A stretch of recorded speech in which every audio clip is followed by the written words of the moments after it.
Hello, everyone. Welcome back to 10-Minute English with May. And today we're going to talk about another type of phrase, which is called the appositive. So last time we talked about the prepositional phrase. And if you remember, a phrase is a group of words without subject and verb. So a phrase is never a sentence. Now, a phrase is simply a level 2 building block or a Lego block, if you will, because it's simply a group of words that function the same as the level 1 building block, which is our part of speech. And last time we talked about how a prepositional phrase is either adjective or adverb function. So it's a modifier phrase. Now today, the appositive we're talking about is also a phrase. It is a noun phrase, sometimes a pronoun phrase that describes or modifies another noun. So that also makes it a modifier. Now, some of you may question, how can a noun or a noun phrase modify another noun? It's actually quite common. So to give you an example, we are going on a camping trip. Usually the word camping is a noun, right? I like camping. It's a noun that functions as object. Camping is fun. It is a noun that functions as subject. But in this sentence, camping is functioning as an adjective because it is modifying the noun trip. So an appositive is the same as camping in this example. It describes another noun, and that makes an appositive a modifier. So if you remember, we want to cross out modifier phrases because that allows us to isolate the subject, verb, and the object, the complement, so that we understand the main idea. This is very handy when you come across very long and complicated sentence structures. So if we take a look at example 2, Olivia, my niece, has read all of Stephen King's books. So let me cross out the prepositional phrase first. It starts with a preposition and there's a modifier and ends with the object of the preposition. All right. Now, Olivia is my subject. Has read. Remember, a verb can be more than one word. This is present perfect tense. And all, the pronoun all, is the object. So my niece is a noun that modifies or describes another noun, Olivia, right? So that makes my niece an appositive. Now, some of you may wonder, why are there 2 commas before and after my niece?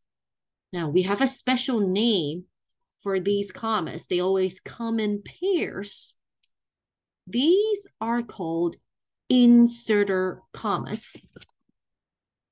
And they are used to enclose non-essential information. So what is essential? What is non-essential? Essential means this is important information to help us identify what we're talking about. It is non-essential, meaning that I can take out this information and my understanding will still be clear.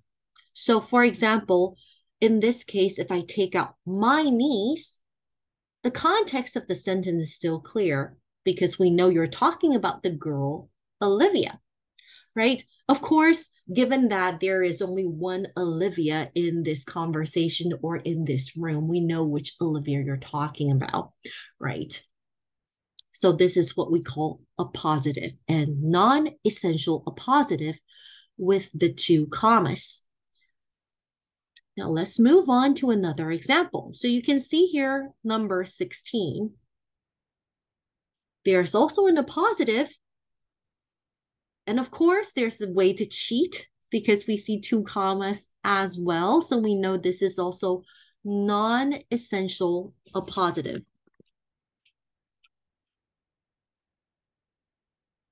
And of course, if we try to take out this 20th century dramatist, we still know that, oh, the subject, you're talking about Eugene O'Neill, because this is a proper noun, right?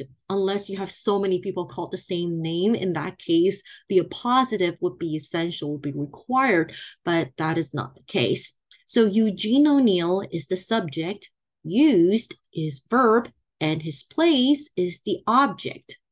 All right. And of course, to explain his life, this is another type of phrase called the infinitive phrase, and we will address that later on. But as you can see here, this is like Olivia, comma, my niece, comma, non-essential appositive that is used to modify the noun before. All right. So let's move on to number 24. And you can see here, I also have inserter commas because this is non-essential appositive. An unusually patient individual. Individual is a noun. It is used to modify the salesman. Another noun, in this case, salesman is the subject, sold his customer a new coat. Right, so we'll talk about this later on as well. This is called indirect object. And the code is the direct object because that is the thing that's being sold. All right, so just to give you a clearer picture of the difference between essential and non-essential, keep in mind that a lot of times it depends on the context. So you have to read the paragraph to really see whether you can take out this non-essential information. But choreographer Savion Glover aims to restore the African roots of tap dance. Do you see how in this sentence, choreographer is the noun?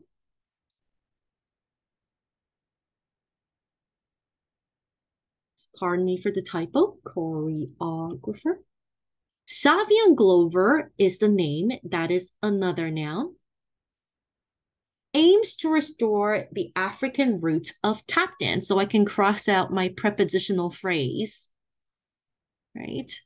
Now, choreographer is my subject. Aims is my verb.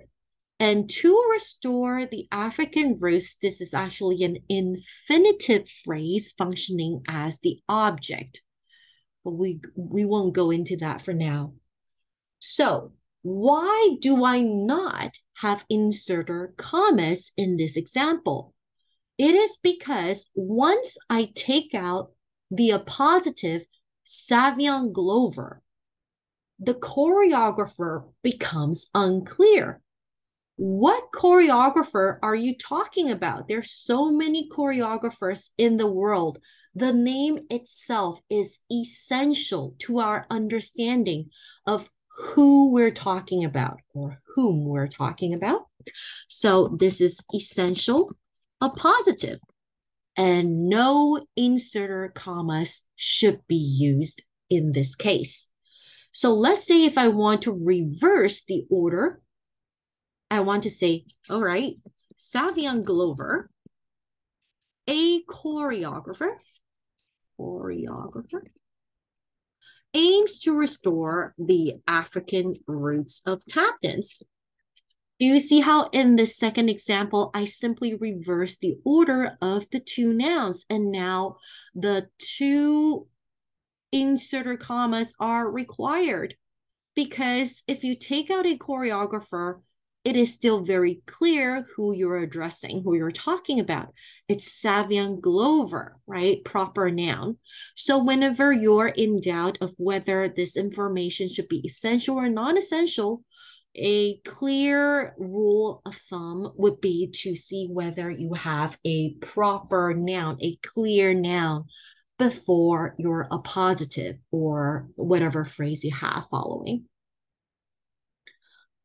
All right, so let's move on and use another example. Number 14. Annie River Siddons, an Atlanta author, will sign her latest novel at the Oxford bookstore. So again, we see the two inserter commas here because this is non-essential appositive. Do you see how the subject, the noun that is being modified in this case, is again a proper noun, like our Savion Glover in the example I just gave you? So even if I take out this non-essential appositive, it is clear who I'm talking about. This person will sign her latest novel, and I can cross out the prepositional phrase at the Oxford store. And that is the gist of appositive. So a quick recap.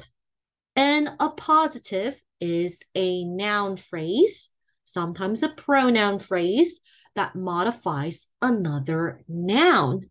And we have to pay attention to whether the appositive is essential or non-essential. If it is non-essential, you need to add two commas called the inserter commas to enclose that non-essential information. Right. Another thing I want to add is that appositive doesn't always come after the noun it modifies. It can also come before. So using example in number 14, I can change the order, right? So if I say an Atlanta author, and that's appositive, comma, and Rivers Siddons will sign her latest novel. That would also work. So when I put it at the beginning of the sentence, I only need one comma, right? And the appositive comes before. Appositive, comma, and then followed by subject, verb, and object, of course. And that's it for appositive. Thank you for listening, and I will see you next time. Bye bye.